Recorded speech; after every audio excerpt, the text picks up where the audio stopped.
the game can see the boxing voice. Welcome back, gang, for the first time and hopefully many more to come. Don't forget to subscribe to the YouTube channel and click on the notifications right here, this little bell, so you can get those emails every time we go live. Peace. So that's good for them. Amount. Good for them.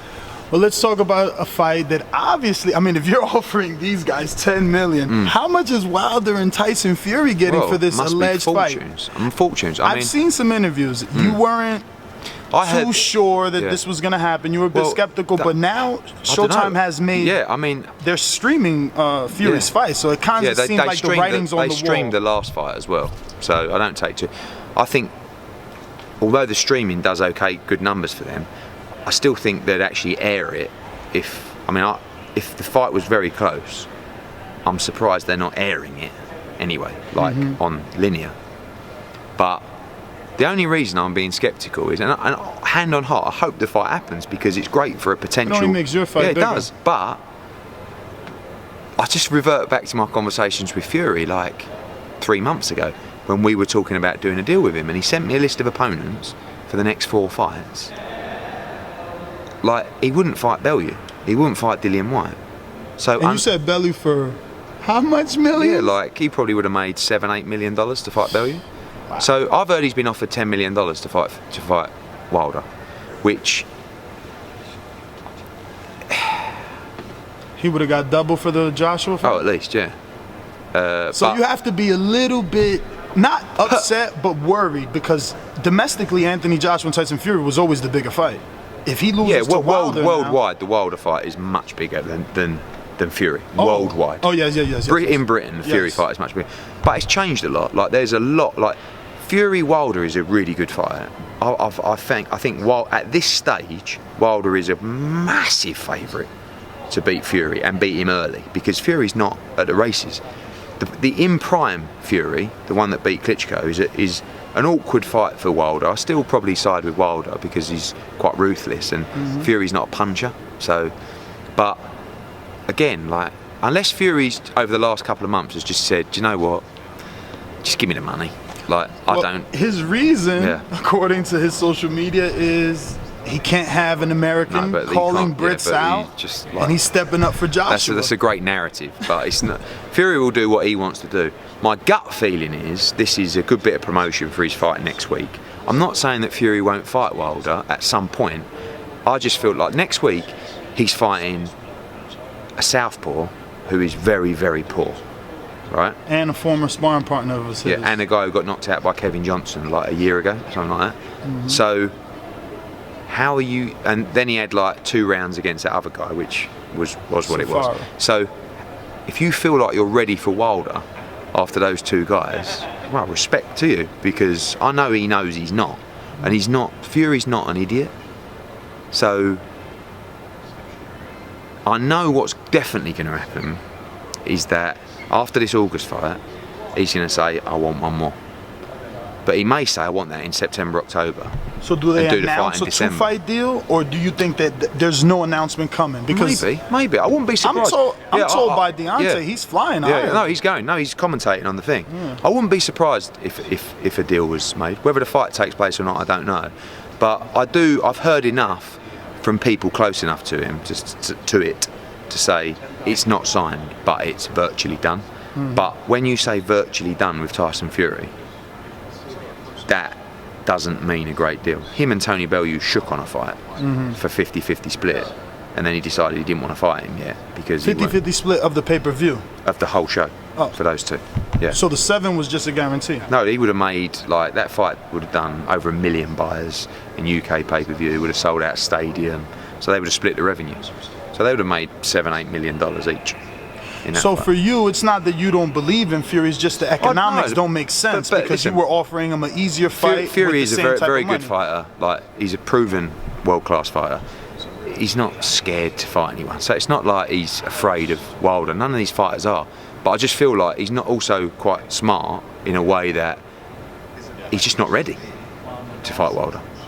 And he's not the type. But Vlad came back with no tune-ups after almost 2 years off and fought Joshua. Different stages in their career. and I think that he hasn't. They're different people. Like Tyson is low in self-confidence. I know he gives it all that, but you can see that even in the. It wasn't as if he was like floating on his feet, and so he's not in gear yet, in my opinion, for Wilder. He will be in time.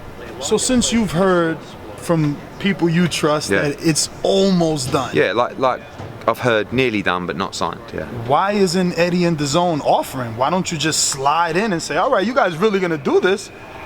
I mean, you want to sell subscriptions. I wouldn't pay Fury 10 million. I mean, Wilder's got to be making.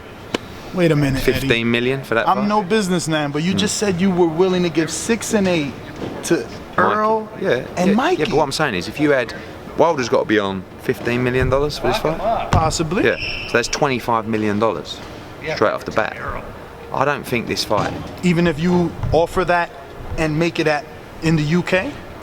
I've got to say, the chances at the moment of Deontay Wilder making a fight with me and DAZN, like I offered them, like, and I saw Shelley's comments as well. Like I offered them $5 million to fight Chisora, right, or $7 million to fight Dillian White in the US, right, on DAZN. Yes, and they come back and Shelley went, "Oh, I thought it was a joke." I'm like, I thought it was quite a good offer, you know. So he must be making $15 million to fight Fury. Why can't we just attach that? 7 million, Dillian White plus Joshua. Can do that, no problem. So why has it never been done? That's all they want. Because they don't want to. They've got the Joshua offer, right? Whether they don't like the deal anymore or whatever, they've got that at the moment. So we don't have to add it on. But if they want, we'll add it on. But if he beats Dillian White, he does increase his value in that UK fight. So that could be something to revisit. Well, obviously, his value's already increased. You're offering him 3 more million than the last 4 you offered him to fight Dillian. Yeah. Oh, without doubt. Yeah. So no, he's raised his profile in your eyes. Before I offered him $4 million plus US TV, which was $5 million in total. So I've offered him 7. But he's raised his profile brilliantly through the Joshua stuff. Whether that was intentional or not, it's happened. So, you know, but the thing is it's not like I've signed the contract and sent it to him and said, got any comments? Come back to me. I'm glad you brought it up. It says you've signed it. Joshua made all these videos saying he was going to sign and then... No, he's me. I own the promotional rights for Anthony Joshua. He doesn't sign. See, there was a misunderstanding, obviously, because everyone thought he was signing. No, when he says I've signed... And then Shelley went, you know, Shelley told World Boxing News, yeah, I know. Anthony said he was going to sign it, there was no signature. I own the promotional rights for Anthony Joshua for the next 3 years. So for all his fights, he's never signed? No. You might so this sign, is just Shelley... If you get like a pay-per-view addendum that you have to sign for a broadcaster, you might sign it. Shelley knows that, but Shelley's picked up on that. Yeah, he's just picked up on the word and said, "Oh, he said he signed.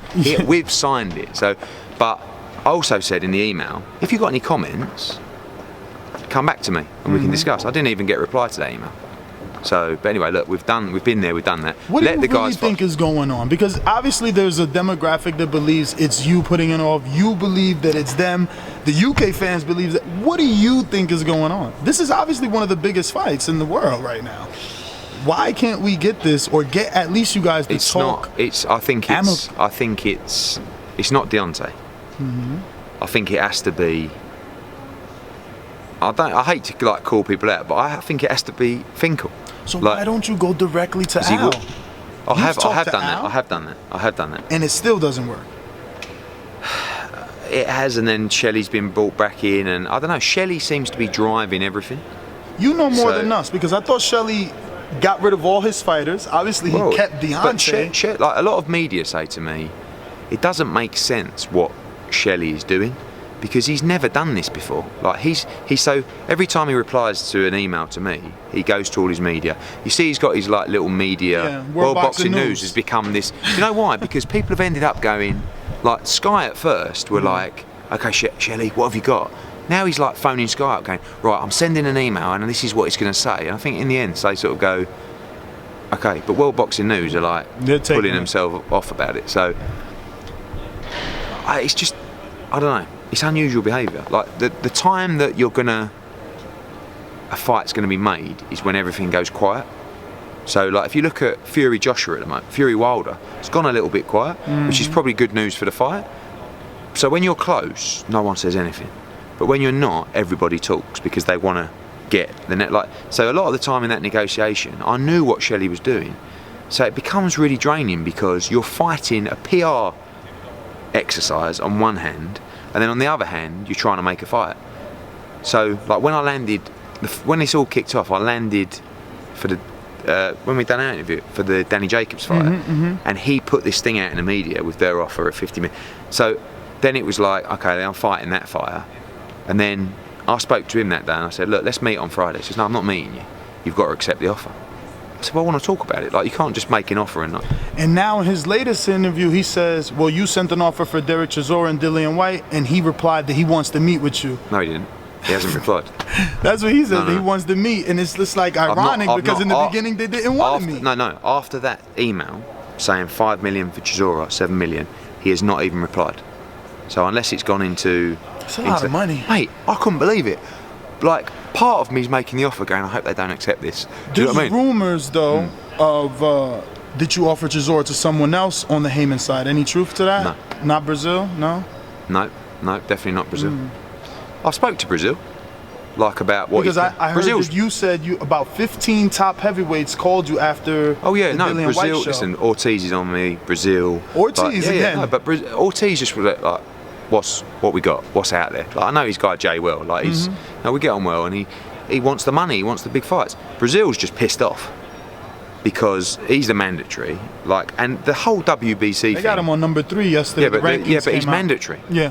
It's the whole WBC thing is such a mess. And listen, I love Mauricio Suleiman, but he's dropped the ball on this one. Dillian White is number 1, right? He's boxed Lucas Brown, Derek Chisora, Helenius, Parker, and he's number 1. He's WBC silver champion. But what they did was, Brazil was supposed to fight Stavern in a final eliminator. Stavern pulled out, and then Molina went. So the WBC said, it's still a final eliminator, but Molina, if you win, you don't become the mandatory. It's all a mess. So, but now, then when they offered us White against Ortiz, they said, oh, it's for the second mandatory spot. I said, well, where's the first mandatory? Oh, that's Brazil. I said, how's he mandatory? But if he's mandatory, call it. They would have gave it to... No, but he's like, call it. Call the mandatory. Yeah, we will do. Now they're saying to Brazil, we're not going to call the mandatory till December. Oi. Talking of big heavyweights. What's happening, mate? What's up, man? Good. Thanks for coming. Hey, well, thanks for having me. Nice, isn't it? What is up, TBV family? Yes, YouTube has been cutting funding to their channels as of late, and with net neutrality going through its process, the internet is changing. If you want to keep your favorite channel intact, coming up with tons of content, and plus get hours and hours of extra content, head over to patreon.com/ThaBoxingVoice to become a member of the TBV family and help support the channel. Peace.